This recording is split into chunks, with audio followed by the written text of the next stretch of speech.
Have that, our gimbal plugs right in. Solo actually comes with a hard-mounted GoPro naked frame, like you're shooting on right there. So it's got a naked frame hanging down, the actual GoPro branded frame on a vibration isolation mount already installed. And there's a little HDMI cable coming down, plug right in, you get your live HD video right out of the box.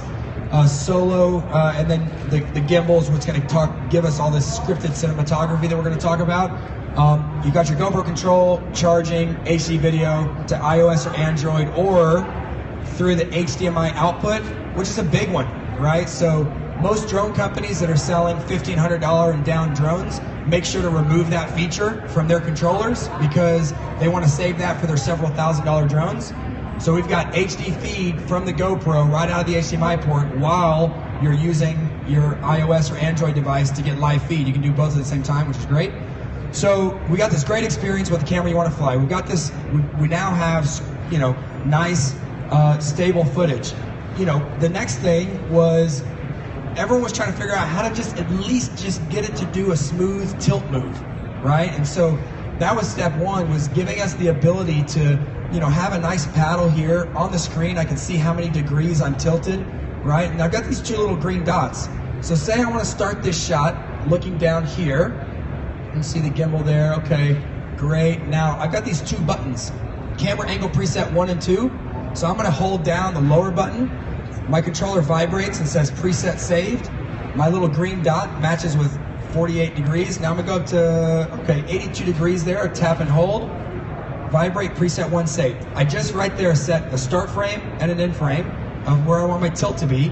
Now I can just click back and forth and go from my upper point down to my lower point, back up to my upper point, and it's doing a logarithmic enter and exit of the move. You can see how smooth the gimbal works. Now that speed works great for looking down and having a motorcycle drive under you and track him up, nice and smooth, but that's pretty fast.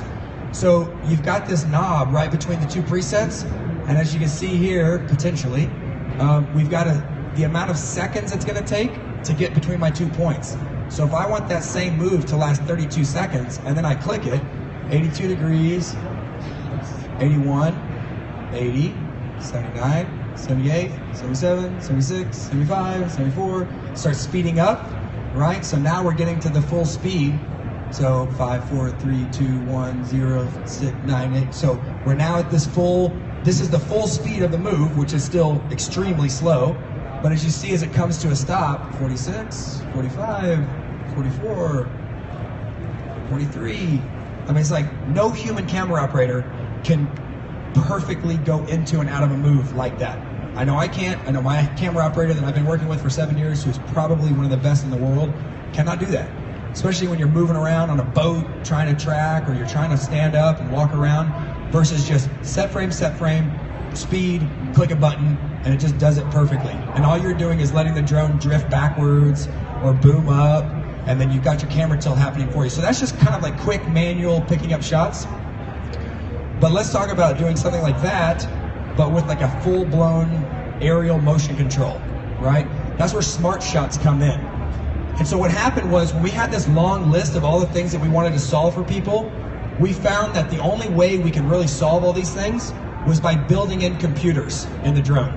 And that's why we call Solo the first smart drone. Because I don't know any other copters in the world, maybe some super high-end DoD stuff or something like that, but anything that you can go out and buy and shoot cinema with, we've got a flight controller, of course. Every drone has to have a flight controller. This actually comes with the Pixhawk 2 flight controller, which won't come out for several months after Solo. It's a super high-end, very, very good iteration on the Pixhawk 1, which is currently probably the best autopilot out there. So we've got the Pixhawk 2 in there, which is great, but we don't rely on the Pixhawk 2 to do any of the hard work, any of the logic.